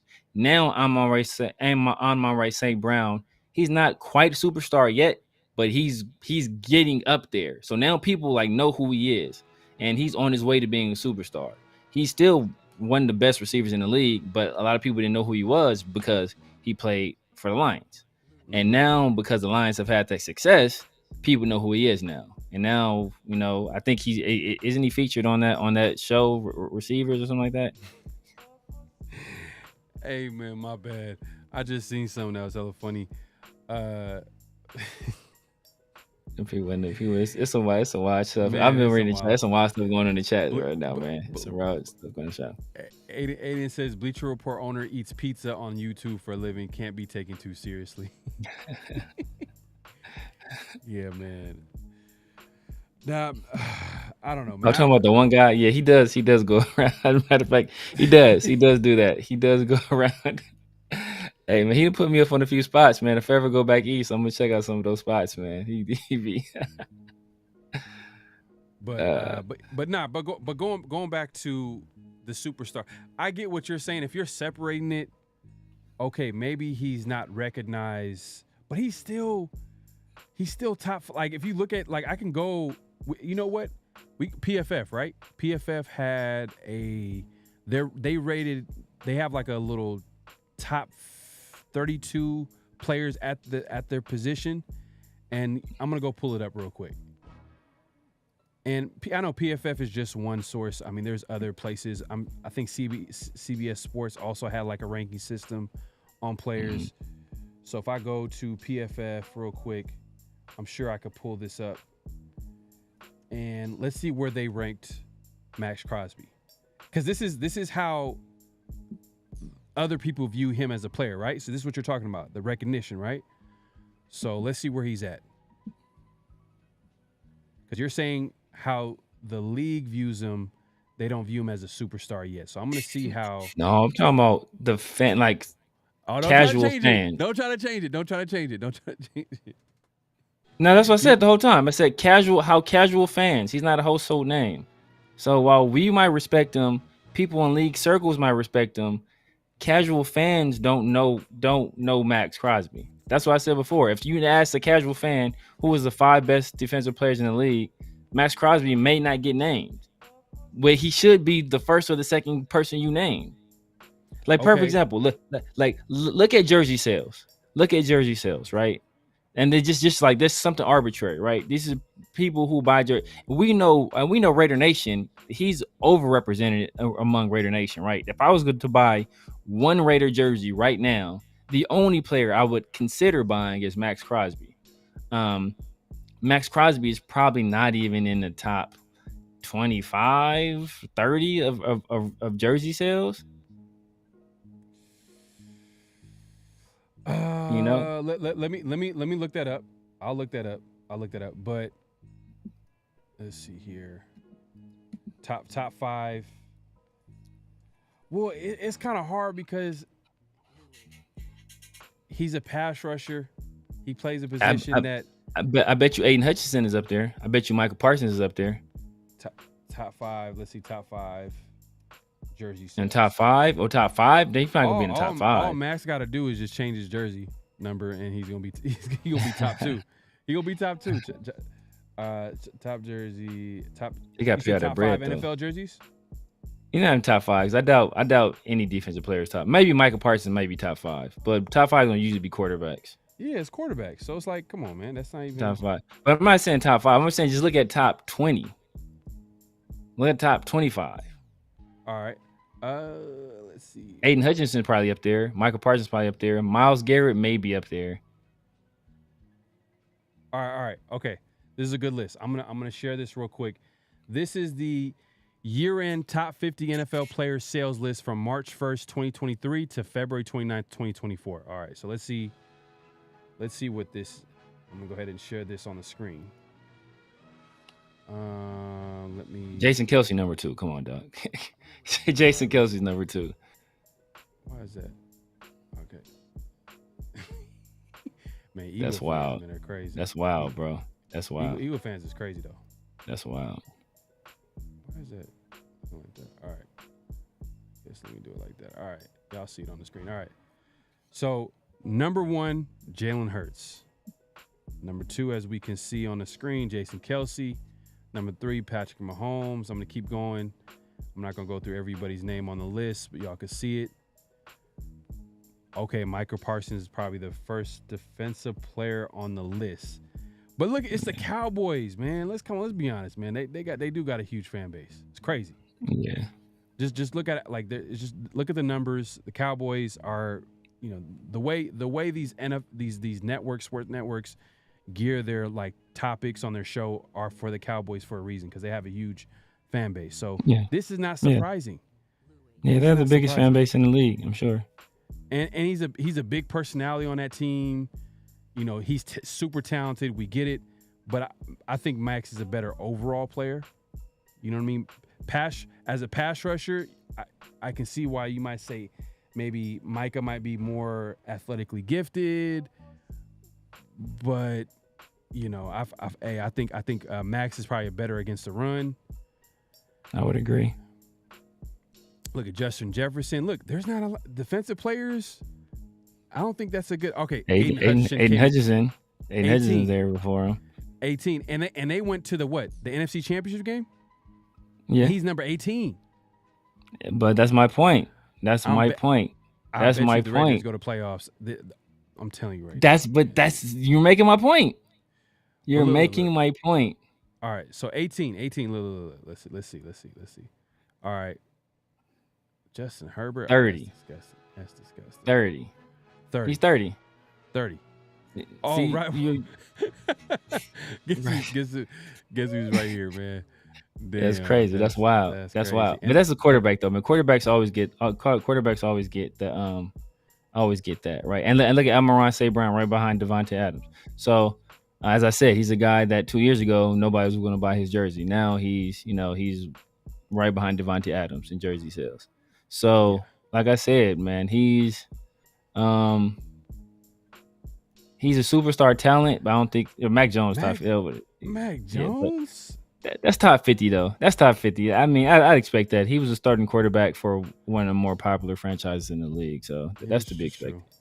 It's true. But so like I said, it's not a question of talent. It's a question of recognition, and among the casual fans, he doesn't have that recognition yet. I think if we start winning, he'll start getting it, but he's not getting it as of yet. Yeah, man. It is what it is. But Leo says, I think I'm behind in the chat. He says tanking is wild. There's no guarantee that a first round QB is a franchise guy. Facts, especially next draft. We don't really know. And they're compared. I think Daniel Jeremiah the other day compared Shedeur Sanders to Geno Smith. Like his skill set. I mean, there's no guarantee that a first round pick is going to be a franchise guy. There's no guarantee that any first round pick you make is going to be a franchise position at their player, unless they're Brock Bowers, because I'm told he's going to the Hall of Fame. I've been told that by several fans, so they just book it right now. Other than Brock, there's no lock first round player. So so that being said, right, there's no guarantee. But look at all the quarterbacks that were in the playoffs last year. Outside of Brock Purdy, all of those guys are first round picks. Mm-hmm. So, I mean, conversely, you can say there's no guarantee, but you can also say that unless you have a first round pick at quarterback, you're likely not going to go to the playoffs. Hey, man, he says Crosby's not a fan favorite. We love him because he's a Raider. No one know Maxx outside on the street. Hey, I might. Hey, I guess I might be biased. But you know what? I think Maxx is definitely a superstar. But the way y'all are defining superstar is recognition from from the casual fan. You're saying recognition. That's how you're defining superstar, which is, for me, superstar is all encompassing. I think is the recognition from his peers. And the talent, his talent, his ability. That's the way I define it. But the way you are defining it is recognition from the casual fan. I just don't look at it that way. But I guess we'll see what happens next year, man. The Raiders win. Hey, then I'm sure you're probably gonna be saying that Maxx Crosby's a superstar then. No, guaranteed. I think at that point he'll get that recognition. If the Raiders start winning, Maxx Crosby is going to be on all kind of, because he has a great personality. He just has the look of a guy that they'd want to put on TV as a football player, right? He has that kind of personality. He's a good sense of humor, all that stuff. Has a good story. He has everything you need. Only thing he needs now is for his team to win. The team starts winning, he's gonna get commercials, all this stuff. Yeah, you said Myles Garrett is barely a superstar. A superstar is not measured by skill more than fanfare. Yeah. It is what it is, man. I don't define it that way. I think that's where the disconnect is. Is that I don't define it that way, so that's why I disagree with it. But if you are saying it just off the average fan, then I guess okay, yeah, maybe the average fan is not gonna know Maxx Crosby, but I'm like, man, Max is kind of like I don't know, man. He's kind of the face of the Raiders. When you think of the Raiders, I think Max is a guy that comes up. I mean, I know you mentioned Davante Adams, but if you were going to name a player on the team, Maxx Crosby would be the guy that you name on the team outside of Davante Adams. And Davante Adams. I think Davante that's what I'm saying. I think most people. That's why outside of Raider Nation, outside of our bubble, the most recognizable Raider is Davante Adams. But everybody in Raider Nation knows that this is Maxx Crosby's team. Like, all of us know that. This team, he's the leader of this team. He sets the tone for offense and defense. But outside of that, outside of Raider Nation, the most recognizable player for the Raiders is Davante Adams. Yeah, I would agree. I mean, he's had a longer career. He's been around longer. You know what I mean? He's been on teams that have had success. And he's kind of on the latter years of his career. You know what I mean? So it's like, come on. Literally, you would say Max is in his prime right now. Like, he's entering his prime. He's in his prime, whatever you want to call it. He's entering his prime. Yeah, so I just think at the end of the day, like, it's just a matter of time. If you're talking about recognition from the casual fan, but it is what it is, man. Let's move along, man. We kind of stayed on this for a little bit, but, sometimes that's what we do on a 50-50 show, man. We have these type of discussions. We appreciate the support. Make sure to hit that like button, hit that subscribe button, hit that notification bell. We're going live on both our channels. Make sure to hit the like button and notification bell and all that good stuff on both our channels so we can keep coming back and doing this Raider content, man. We appreciate the support. But yeah, let's move it along, man. So that pretty much wraps up flag on the play. Let's go to notable quotables. Let's go ahead and go to notable quotables real quick. And one of the notable quotables is actually one of your favorite quarterbacks of all time. You already know it, man. Brian Hoyer, the all-time GOAT, and Brian Hoyer, man, the guy. Josh McDaniels had to talk him out of retirement and come back, and be a backup for the Raiders, man. It is what it is, but he brought him back. But just the other day, he was on some podcast, and the name AOC and the Raiders quarterback situation came up, and this is what he had to say. See if I could pull this up. Did I let's see. All right, here we go. What do you think of that battle and what you saw from Aiden O'Connell at the end of last year when he was given an opportunity? Yeah, I mean, being there firsthand and watching Aiden grow, I remember him saying at the end of the year would play out. Obviously, Jimmy Garoppolo was the opening day starter, and then by the end of the year, Aiden was playing. And at the beginning of the year, he was third on the depth chart, and then he ended up finishing the entire year. And I thought, to see his growth and what he was able to do as a fourth-round pick was tremendous. So maybe I'm a little bit biased, but I was actually kind of shocked that they didn't even look at possibly retaining Bo Hardegree, because when Bo took over, as offensive coordinator middle of the year, it took a while, but things really started to pick up. Obviously, we had the big game against the Chargers and then finished the year on a strong note. And there's some great skill players there. I love the addition of Brock Bowers at tight end. You pair him with Michael Mayer, who was a rookie last year who was really coming into his own at the end of the year. They added Trey Tucker last year, who was a great rookie, and you pair those guys with obviously Devontae Adams, who's one of the top receivers, and then Jacoby Myers, a guy that I've been with, his entire career, seeing him grow into the player that he is. And I think he really benefited being around Devontae last year. Devontae drew a lot of coverage, and Jacoby became a primary target, and he got to see what a top receiver looks like day in and day out, and really raised his level. So, maybe I'm biased, but I think, what Aiden did last year, I know he hasn't shown it as much as Gardner Minshew has throughout his career, but I know the guys really gravitated to the way Aiden took over and his leadership as a young player. What do you think of? So Brian Hoyer showing some love to his guy, Aiden O'Connell. Obviously, he was there for his rookie season, so he knows the guy. So I'm sure he's showing him love. He's supporting Aiden O'Connell. So I think there's a little bit of bias there. You know what I mean? And he's not going to talk a lot of mess about him or whatever. He's not going to say that he's not going to win or what. I think he's just going to support his guy. You kind of seen a little bit of insight of what they were going through in that quarterback room when he was like, oh man, AOC kind of told him like he didn't expect going into the season that he was going to be a starter. Like, so he had no idea that he thought he was going to be the backup to the backup. I mean, nobody would thought that. Exactly. And that's what was told. I'm sure that's what probably the coaching staff kind of outlined for him.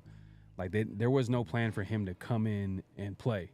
So for him to come in, and I think for what it was, the circumstances, he didn't do a terrible job. Did he look like a fourth round pick? Did he look like a rookie? Yeah, he did. At times. When you lose a game 3-0. Like undrafted free agent against the Vikings. Man, you lose a game 3-0, man. That cannot be overlooked. But at the same time, like, the offense was unfixable. You know what I mean? Like, it was unfixable. Not according to Brian Hoyer. Brian Hoyer he's bigging up in your boy Bo Hardegree.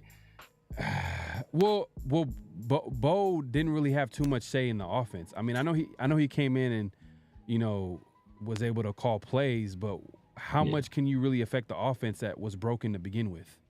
You know what I mean? It wasn't his offense. It wasn't his. So and he's a first time play caller too. So, which is another thing. Like, man, there's a little bit of a learning curve too. But it is what it is. I think AOC, if it's close, AOC gets the nod. But who knows, man? It's gonna go down to the wire, and we talked about this before.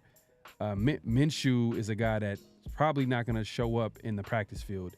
It's probably gonna show up during preseason when they're playing in real games, and you could see him make some good in-game plays and adjustments. So we'll see how that shakes out. But what were your thoughts on what Brian Hoyer had to say?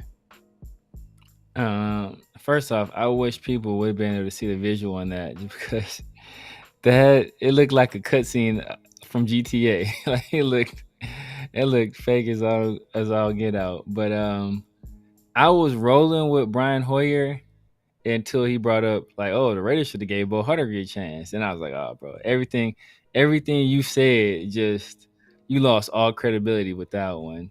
But I mean, I think he's right. I mean, I think that, I think the Raiders, I think Aiden O'Connell made the best of a bad situation. I don't think he was put in a great situation. Now, I don't think he took the reins and did anything incredible. I think he had 9 touchdowns over the last 9 games he played or he started. But I think 4 of those touchdowns came against the Chargers. So almost half of his touchdowns came in that one game.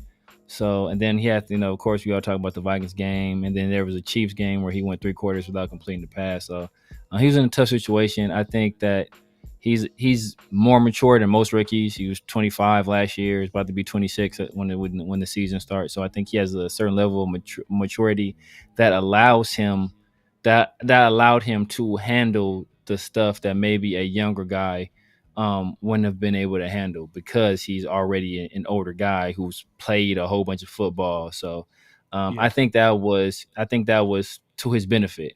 So I think if he can just take what he did last year, kind of improve upon that. Take the lessons learned, being in that tough situation. The stuff he learned from Jimmy G, the stuff he learned from Brian Hoyer. I know both those guys was in his ear, just in terms of being a leader, being vocal, taking control of the huddle, all that stuff. And then, combine that, with the stuff he's learning this year in this new offense under Luke Getsy, who was a guy that, had Aaron Rodgers and had Jordan Love under his tutelage for a time. I think that, we can see that solid season that we need from a quarterback. And that's what I'm hoping, right? I'm hoping Aiden O'Connell takes the reins, because I think that would be the most beneficial for the Raiders. But I can definitely see a situation where Gardner Minshew wins the job. I can see that situation. Yeah. And you know what, too? What would you say? Because it's a situation, because I know that, like, if AOC doesn't have a good season, we're drafting a QB next year. What would you say? What type is? And this is kind of like, I don't know if I want to repeat this question, but what would stop you from drafting QB next season? I know the Raiders would probably hold off on it if they go to the playoffs. Do you think if the Raiders go to the playoffs, they'll think that they'll hold off on getting the QB? No. No. It depends on how we got there. If we got there because our defense and our running game, and we lose in the playoffs because in the playoffs your quarterback is you depend on your quarterback to make plays, right? We see what happened with the Rams and with Jared Goff. Jared Goff was good enough to get the Rams to a Super Bowl, and then the very next year, I want to say they went back to the playoffs and he kind of struggled. And then it was basically at that point Sean McVay started to say, hey, you know what? This is not a guy I can win with, win the big game with. So I think that, like I said, it all depends on how we get there and what he does when we get there. If we get there off the strength of the running game and the defense, and it starts looking like we're truly only a quarterback away, then we will definitely start willing and dealing and trying to make a move to get a guy, whether that be a veteran guy or whether that be, a prospect in the draft that's in the first round. Hey, Smoke, man. Hey, appreciate the super chat. I'm gonna actually give you a wrench, man, because I really appreciate the support that you give to this channel, and supporting the show as well. Let's see. I'm gonna add you as a mod. Yeah. Man, shout out to you, man. Welcome to the team. It didn't. And I don't think we touched on this, but didn't Howie give a pseudo endorsement to Gardner Minshew? Did he? I want to say I think he did on the Rush podcast. I didn't watch the full episode, but I will say this: we're talking about Brian Hoyer. I don't want to change topics right now. We're talking about Brian Hoyer. Talking about Brian Hoyer as a GOAT. Look, if I could have an NFL career like Brian Hoyer played longer in the league than Cam Newton did. He played longer in the league than Vince Young did. I think he played 15 years, something crazy like that in the league. As a backup, though. As a backup. Hey, bro. Hey, backups still get paid millions, bro. Yeah. And he ain't on CTSPN like our so. But hey, before we get into it, man, shout out to Raider Smoke again with the super chat, man. Appreciate the support, my guy, man. And I just made you a mod too as well, man. Appreciate it. So you got that special range, man. So if anything going on in the chat, man, you already know what to do. So I appreciate your support. He says Maxx is a superstar at his position. Hands down, he doesn't get the recognition he deserves because of the team not winning. I agree, yeah. But the players know what's up. The mainstream media got no love for us either. I think me and Raider Smoke are on the same page. I think it's really how we define superstar. I think that's where the disconnect is. What Severe is pretty much saying is recognition from, you said, casual fans, just regular NFL fans. Like if we were to just think about it from this perspective, like if we weren't fans of the Raiders, or if we weren't fans of X, Y, and Z team, where we know this player, if that team wasn't on nationally televised games or winning, you know what I mean? So I think that's kind of where your big thing is. And if once the Raiders start winning, then that's when that superstar label will come. So I get where you're coming from. When I hear superstar, I don't look at it from that perspective. Yeah, I really don't care about the casual fan, because the casual fan, they probably still thinking that I don't know, Peyton Manning is still playing. Yeah. You know what I'm saying? So it's like, you know, but for me, when I think superstar, like I said, it's really how I see the players, his peers view him, and his actual ability and talent, what he's doing on that team, and how he's leading the team, because literally he is the face of the team. I know you mentioned Davante Adams being the face of the Raiders just because people know him, but I think Maxx is kind of I think he's right there, if not surpassed him as a leader on this football team. No, this is his. He has surpassed him as a leader. The impact, no doubt. This is his team. That's what I'm saying. This is his team. But that's my point though. If you ask Raider fans whose team this is, or who was the guy for this team, we'll say Maxx. If you ask other people, they're going to say Davante. And I think that's the difference. That's the difference. It's almost like the Hall of Fame. Like you're not in there until you're in there, right? You can be a Hall of Fame player, but if you're not in the Hall of Fame, then bro, you're not a Hall of Fame. In my opinion, Tim Brown forever was a Hall of Fame player, but it took a long time for Tim Brown to get in there until he got that recognition, right? So once he got that recognition as a Hall of Fame player by the people who vote for the Hall, then he's a Hall of Fame player. Before that, was he qualified to be a Hall of Fame player? Yeah. Should he have been a Hall of Fame player? Yeah, but he wasn't a Hall of Fame player. Same thing with Maxx. Is he a superstar talent? Yes, but is he recognized as a superstar? Not yet.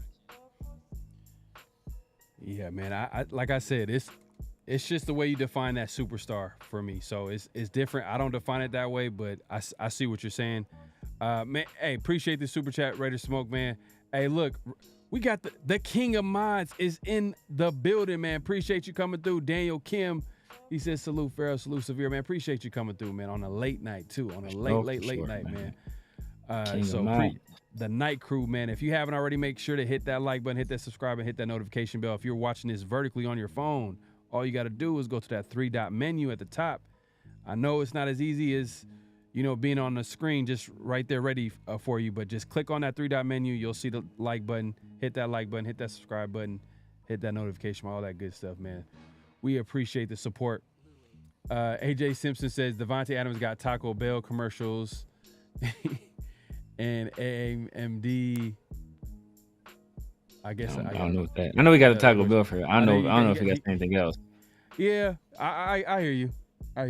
Davante's definitely he's more well known for sure than Maxx. Like that's not because it just think about like all I got to think about is like all those years with Aaron Rodgers. Like Aaron Rodgers has been premier quarterback. Like he's been a top 2, top 3 quarterback in this league. Think about it. Every time they talk about Aaron Rodgers and Davante Adams is on the team, Davante Adams is going to be talked about, along with how great a player he is, already is. So I already know Davante is a big-time player. He's well-known, so I give him that. But let's see. Let's get into the chat real quick, man. Hey, I'm trying to catch up, man. I'm trying to catch up with y'all. Let's see if you want to hear AJ Simpson. If you were to ask Mad Max Pierce if he's a superstar, it'd be a resound. Yeah, facts. And that's how I define it. But you know, it just really depends on how you look at it and what you think a superstar is. So it is what it is, man. So let's move along, man. Hey, man. Another notable quotable. So last week, and we touched on it a little bit earlier, but notable quotable was from shout out to Rush Podcast. Maxx Crosby, the guy that we're talking about, had Rich Incognito on the Rush Podcast, and he had a solid conversation with him. And he talked about a lot of different things from their days as teammates, Oakland Raiders to Las Vegas Raiders, being coached by John Gruden, Darren Waller, the difference between playing now and when he first came in the league. And he said he had a few things to say, but he also talked about that time that guy Antonio Brown almost was a Raider. I'm gonna say almost because he's never played a down of regular season football. Like that, to this day, that's probably one of the craziest things that's ever happened. Just like, are you serious? Like right before the season starts? I mean, Khalil Mack getting traded, that was like, I was shocked. I was like, what? Yeah. I remember Seymour getting traded. We traded for Seymour right before the season started, and I was like, oh, snaps, we got we got Richard Seymour, but, that it was a hefty price to pay for a player, for a guy that he's still talented, but we did give up a couple of first-round picks for Richard Seymour. I don't remember. At least eight first. I don't know if there's more than one. Yeah, at least one first-round pick. But definitely the most shocking was Antonio Brown not playing. And the whole offseason, we were just like, oh, man, like Antonio Brown and his offense. Derek Carr finally has a number one receiver, yada, yada, yada. So I'm going to go ahead and play a clip from the Rush podcast. Shout out to Raider Resistance. I'm playing it from his post here. Let's see. Oh, fuck. Okay. Oh, my God. Antonio Brown. Oh, fuck. Okay. Oh, my God. Nice. I wanted him to play so bad. They had his locker. Antonio Brown. Oh, fuck. Okay. Oh, my God. Nice. I wanted him to play so bad. They had his locker next to mine, and I'm like, dude, we just got to get through the season, man. Like, what were those conversations like in that locker room then between the two of you? We were this close. We almost had him. Bro, like another couple days, dude. Bro, if we would have had him and Hunter and Waller and Moreau and Tyrell, I mean, bro, we would have been dangerous, bro. He was a missing piece in 19, dude. I mean, he would go off and walk through, and you're just like, damn, bro, did he just do that? Bro, he would run 100 yards. He would snag it on the.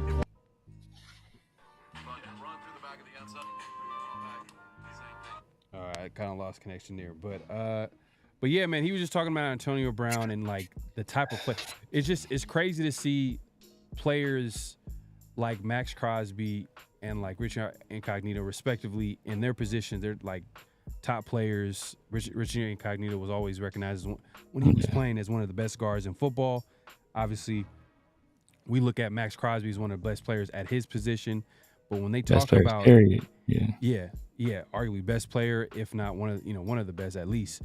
But when they talk about Antonio Brown, like they were like, man, like you could tell like they were fans, like they were just in awe when Antonio Brown was on the football field. That's how talented he was, and that's literally for me. That's how excited I was. I mean, Antonio Brown, are you serious? The guy like at that time was coming off like he was not one season or two seasons removed from going 5-6 straight seasons with what was his numbers? Like at least 100 catches, 1,500 yards, and it was some crazy. I don't think he was removed. I think the streak was still. Going on. Right? It was still going on.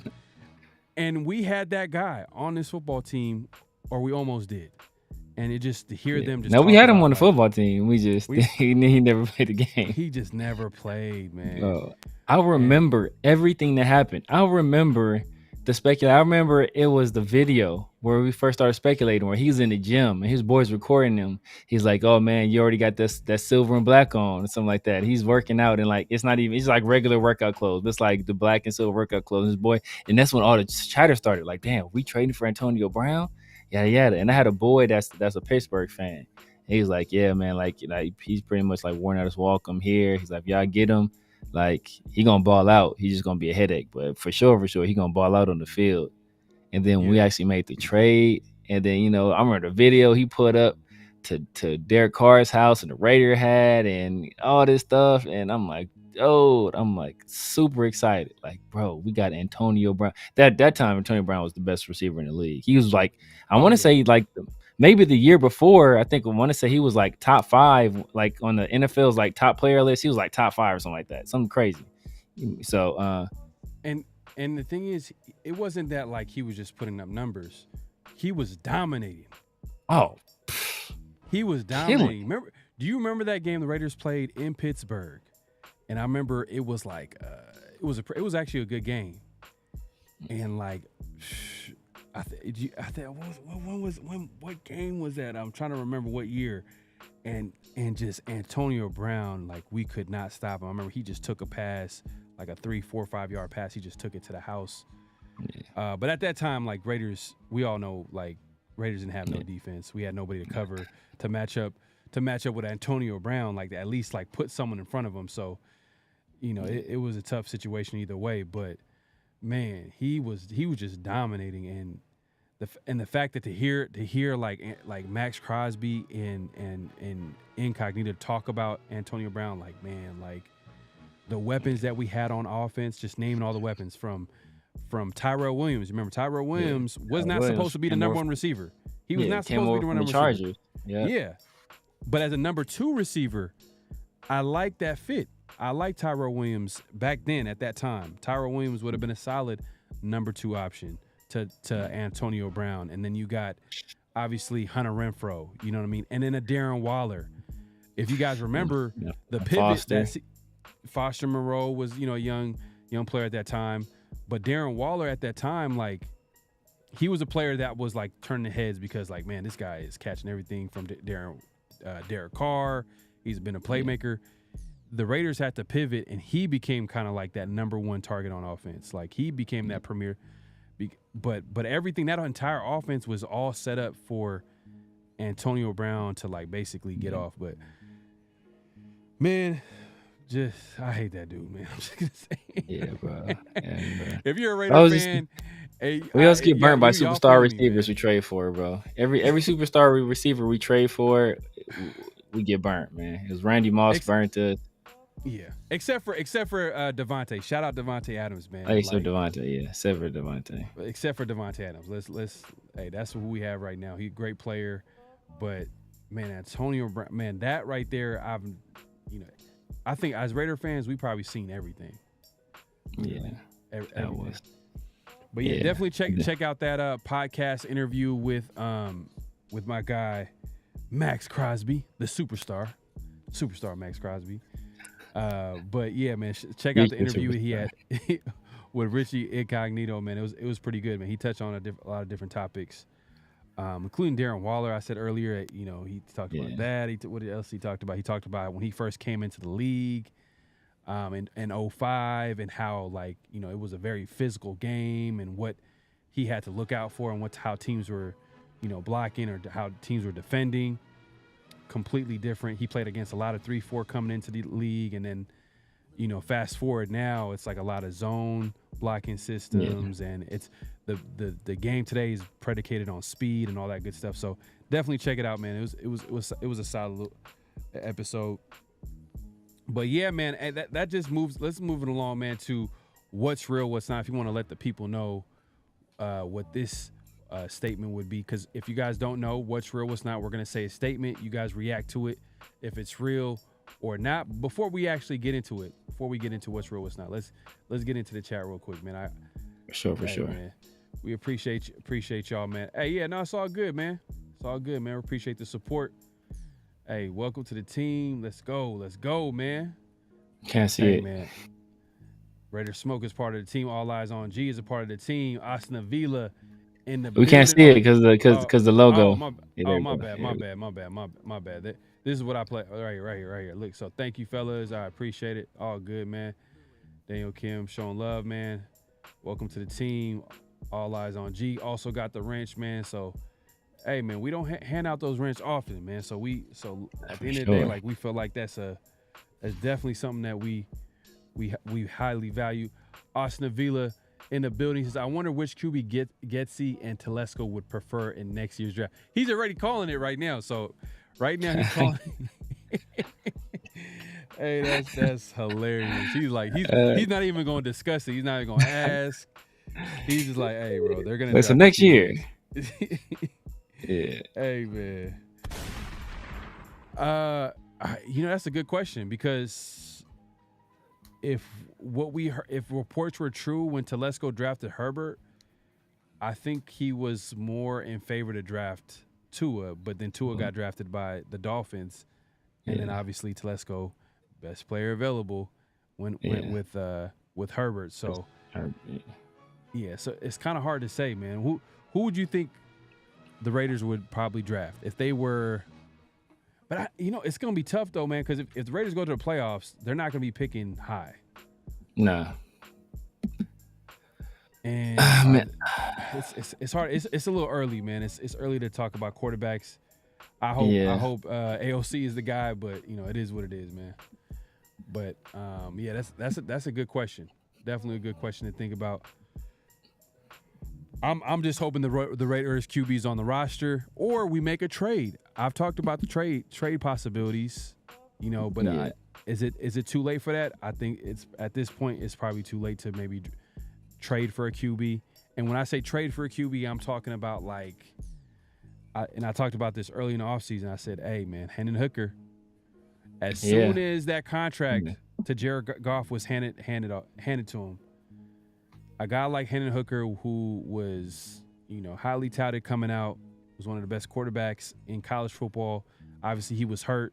He was hurt last year. He's now like a good, low risk, high reward move.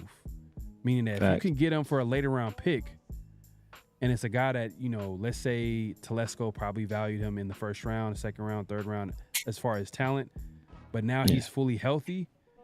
Would you pull the trigger at this point? I'm not sure, man. Would you trade for him at this point, or would you kind of let it play out with the QBs that we already have? At this point right now, yeah, man, it would have to be something else done early in the offseason. I think it's a little too late to try to do it right now because he's already been in camp with his other team, going through that offense, and so to try to come in late, then learn this offense, and then it's too late for it. It'll just be a wasted year anyway. So if we wait another year, we might be able to get even cheaper next year. So might as well wait that year. Hey man, my guy, Cool Kev, he says only Stephen Wonder couldn't find the like button. Hey man, I try to keep it as simple as possible, man. It's sometimes people kind of they're used to it a certain way. I know we're going live vertically, so I know the like button is hidden. So it is what it is, man. My guy, Cool Kev, always cracking jokes, man. Appreciate you coming through. Let's see here. Rosetown native says just tuning in. Salute to y'all both. Appreciate the late night content, man. Appreciate the support, man. Appreciate you tuning in. Appreciate it, man. Hey man, it's been a great show. Let's see, man. Oh, by the way, yeah, let's get back into it, man. Let's get back into it. Let's see here. Let me get back into it real quick. Ray Love wants to remind y'all, man, run them likes, facts. So let's go to what's real, what's not.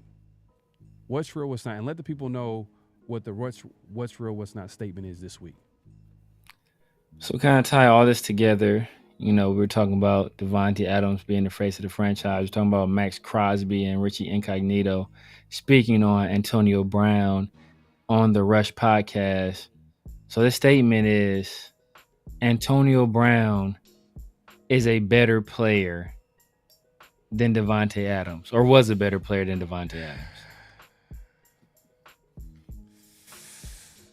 Yeah, I'm only. Oh man, okay. What it is I think Antonio Brown has had a higher peak. Yeah, that's what I think. That's what it is. Like I don't think Davante ever dominated the way Antonio Brown did at a consistent rate. Like 5-6 seasons, the numbers that he did, no one's ever seen. And I'm gonna pull up Antonio Brown. I'm gonna try to pull up that 6-year stretch, 5 to 6 year stretch, I believe. Yeah. Let's see. Nah, I agree, man. I agree. Like Antonio Brown was different, bro. Antonio Brown, like I said, he was considered not only the best receiver. Some people had him as like top 5 like player, period. Like in the NFL. So Antonio Brown was different, man. He was a different animal. He was dominating everybody. He could win multiple ways. He was just a football junkie, bro. And his work ethic was out of this world. It was crazy work ethic. If he just wasn't insane, that was his downfall. He just literally. And the crazy thing is, to the very end, like teams were still offering contracts, like still were trying to bring him in. That's how talented he was. That's how much respect as far as his talent goes is like people were willing to take the risk, from the Tampa Bay Buccaneers, from the Patriots to man, so many other countless teams. I'm sure that Jets game was like, all right, it's got out of hand, man. This dude's gonna just leave the game. Like he really didn't care at all. So it is. I don't know what was going through, but shout out to Mike Tomlin. Like, man, I did not know. I really did not know that it was this. It was like this, man. I don't know what did Mike Tomlin say to Antonio Brown to keep this under wraps. Bro, I have no idea. What did he do? Man. What did he do? What did he I say? have no idea. Because the second he wasn't in Pittsburgh, bro, it's all downhill from there, man. Like think about how crazy, like all the crazy stuff he did with us, and then he goes to the remember he goes to the Patriots, right? He goes to the Patriots. He goes crazy on Robert Kraft and the Patriots, and they get rid of him. And then Tom Brady goes to Tampa Bay and brings AB with him, and they win the Super Bowl. That's crazy.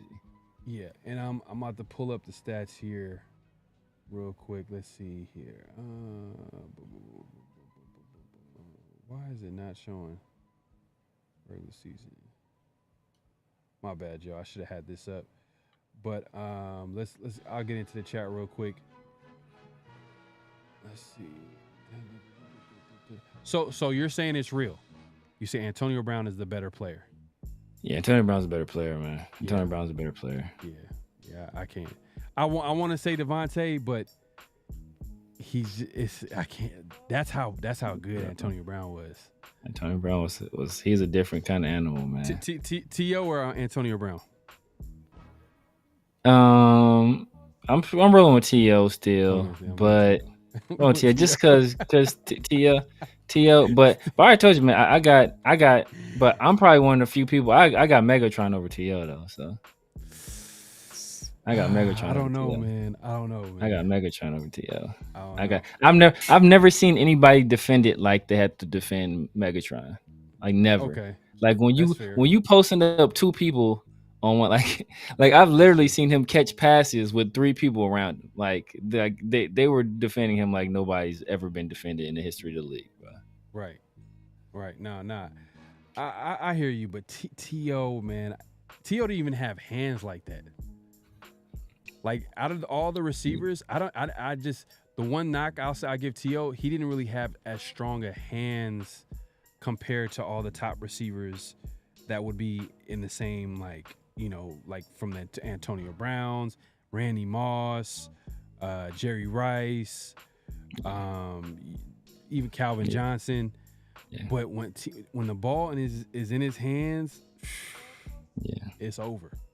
It's over. Yeah. His yak ability. I'm just thinking about the San Francisco 49er days. Shout out 415. I know he's probably in the chat. Well, I think he called it a night earlier, but he probably dipped out. He'd be happy. I knew y'all was watching. but look from San Francisco dominating, Cowboys dominating, the Eagles, for him to come back with screws in his and have like that type of performance. Yeah. Crazy. Yeah, nah, he was a dog. He played what? He played until what? He was 38, 30. He played a super long time, bro. Yeah, super long time. And what was crazy, I think he could have still played longer if it wasn't for like the off-field stuff. You know what I mean? Yeah. He was that classic diva receiver back in the day.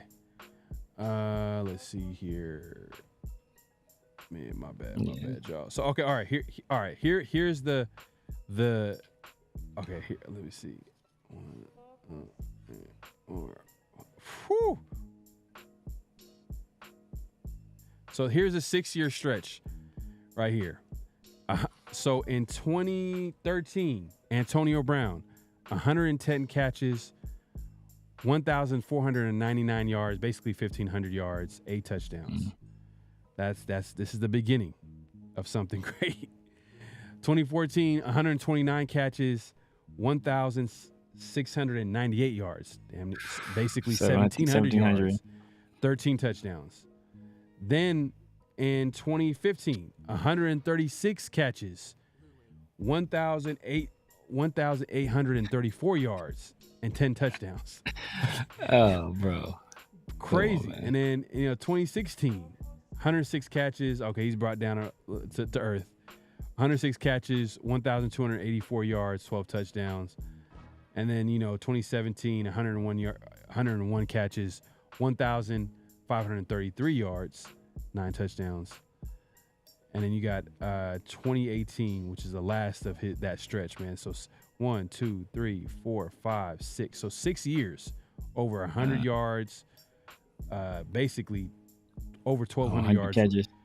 Yeah. 100 catches, over 1,200 yards receiving, and averaging at least 10 touchdowns a season. But like that's not even. I'm not even saying it doesn't put everything in perspective. Like that's especially that first 3 years, man, where he just 110 catches, 129, 136. And that's all 16 game seasons too. By the way, 16 game season, and that the last year was 2018 with Pittsburgh. 104 catches, pretty much 1,300 yards, and 15 touchdowns. So and I think that might have been a career high too. 15 touchdowns in 2018.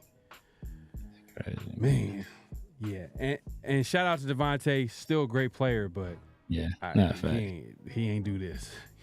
Nah, man. He ain't do it like not that. Not at all. Is he Hall of Fame player? Antonio Brown Hall of Fame player? He won't get in because off the field. He won't get in. He should get in, but he won't get in because off the field stuff. T.O. He didn't like, and T.O. hasn't done half the stuff Antonio Brown has done, and it took T.O. forever to get in. And T.O. should have been a first ballot Hall of Famer. Is T.O. even in there? Is T.O. in there? On the Hall of Fame? He's in the Hall of Fame. He made it, right? He made the second or third try, right? Yeah, he made it hella later. He should have went. He should have been first ballot. He should have been first ballot Hall of Famer. And like so, yeah. It took him that long to get in there, bro. Ain't no way in the world they get Antonio Brown in there, bro. Was he on They'll Shark let him Tank? What, man? Antonio Brown was on Shark Tank? That's hilarious. Oh, that will be. Oh, I gotta see that. I haven't seen that. I gotta see that. That Antonio Brown may make it. Like he may be one of those guys that like get in posthumously. Like he'll pass away and then like they'll be like, okay, we'll put him in now that he's not alive. It'll be one of those situations. But as long as he's alive, bro, they're not putting Antonio Brown in Hall of Fame. Megatron or Randy Moss? I got my personal favorite player, just because my favorite player was Randy Moss, so he came to the Raiders and laid the egg. My personal preference would be Megatron, just because he offered more versatility, but it's Randy Moss. It's Randy Moss, bro. Randy Moss it's Randy Moss. It's Randy Moss, man. It's Randy. 6'4", 4.2 speed, and had like 40 plus, like 40 plus vertical leap. You know what I'm saying? Yeah. But Megatron got that too. Well, Megatron got a 4.3. He had like a 40-inch vertical, and he was like 235, like, and built. He was more. I feel like he was bigger. But more explosive is Randy Moss. More explosive than Randy Moss, yeah. More explosive, hands. Damn, Moss had Moss. Right, Moss had. They both had hands though. His last name was a verb. Like that's a verb. That's getting Moss. Getting Moss. Getting Moss. Come on, man. Yeah, but bro, like when people start calling you Megatron, bro, they call you Megatron, bro. That is. Like you're a machine, bro. I'm with Huey, man. Moss over Megatron. Megatron's a crazy nickname, though. That's a crazy nickname. It's a crazy nickname. But bro. getting Moss. But if you just watch the stuff Megatron was doing, bro. If you just watch, like Randy Moss was my favorite player. Like Randy Moss was my favorite player. So I like forever. Like all my emails have 84 in them because of Randy Moss. But what he did when he came to the Raiders, man, I ain't gonna lie. Yeah, that was disgusting, man. But if you just watch the stuff Megatron was doing, it's just stuff I've never. It's just stuff like I don't know. It's stuff I've never seen before, bro. Like just the cover, the type of coverage they would have on him, just like 3 people draped all on him, interfering, and he's still coming down with the ball. Like I want to say the game in Dallas. I want to say there was one against the Bengals, or he's in the end zone. It's like they got 3 people posted on you. Matt Stafford's like, yeah, I'm still throwing it to Calvin Johnson. Yeah, Huey P said, yeah, I agree. Severe watch the tape on Megatron. Look, hey, all I'm saying is that Megatron, I feel like Megatron or Calvin Johnson, whatever you want to call him, I felt like his prime was kind of short. Like it was cut short. I feel like it could have been a little bit longer. You know what I mean? So when you talk about the Randy Mosses and the TOs, it felt like their dominance was a little bit longer than a guy like Megatron. But like in the time that we seen him was at 10 seasons. He kind of did the Barry Sanders route. Like great player within that time, 10-year span. But yeah, I mean, I wouldn't be so. I mean, I get the Megatron. I felt like that's the easy one. Someone said Larry Fitzgerald. Larry Fitzgerald's a great player. He was a dog too. Larry Fitzgerald. It's just now when you start comparing, you gotta get into the nitty-gritty. But he did have that playoff run where he was the best player on that team. Where when the Cardinals went, they almost kind of stole. They could have, like that Super Bowl. That's an underrated Super Bowl. The Steelers versus Cardinals. Yeah, I thought that was a good Super Bowl. And like Larry Fitzgerald, that playoffs was dominating. You said what? Yeah. Said Harrison had that touchdown. Fumble return. Yeah, and then man. Yeah. Fitzgerald had that touch, like I think it was like a 50+ yard catch or catch and run, touchdown run. So yeah, man, that Larry Fitzgerald is a good one. T.O. respect to T.O. And then Tim Brown is kind of like the guy that's always forgotten. No one really talks about it.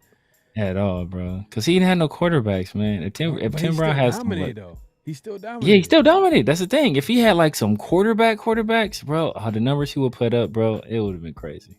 It would have been crazy. Yeah, man.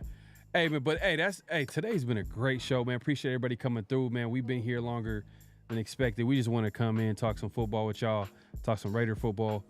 And hey, we'll talk outside of we don't gotta talk about the Raiders all the time. We'll talk about some other players as well, because we got respect for great players that played for other teams, but for the most part, we'll talk about the Raiders, but we appreciate the support. Appreciate everybody coming through. Make sure to clock in. At this point, clock out, hit that like button, hit that subscribe button, hit that notification bell. We appreciate the support. Hey, any last thoughts, man, to let the people know where they can find you, what to look forward to, all that good stuff. Yeah, man. Well, before I do that, man, I know we really didn't touch on it on the show. We talked about it offline, man, but just RIP to Khyree Jackson. And I'm sure you guys know he lost his life in a tragic car accident. Yeah, he's a guy that a lot of Raider fans, when you're doing these mock drafts, he's a guy that a lot of us wanted to be a Raider. So the guy just recently drafted, worked a lifetime, saw his dream come true, and then for it to be taken from him. And it's crazy, man, 'cause everybody, his car wasn't at fault for the accident. Everybody in his car unfortunately passed away. In the car that was at fault for the accident, nobody was injured at all, man. So that's crazy, man. So, just RIP, prayers to his family. And yeah, man, I hope you rest well.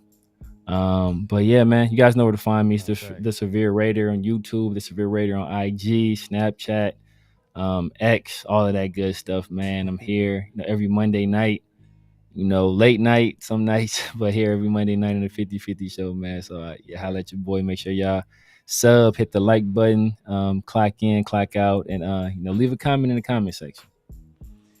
Yeah, man. Yeah, RIP Khyree Jackson. That was crazy, man. Young player, rookie coming into the league, man. He had a crazy story, just making it into the NFL, and then something like that, something tragic like that happens, man. So yeah, prayers to his family. But like I said earlier, man, we appreciate everybody coming through. It's been a great show, great conversation. We do this every Monday, 50/50 show every Monday nights, man. Just make sure to hit the notification bell. You'll be notified. Sometimes we go a little bit later than expected, but hey, just hit that notification bell. You'll be notified when we go live.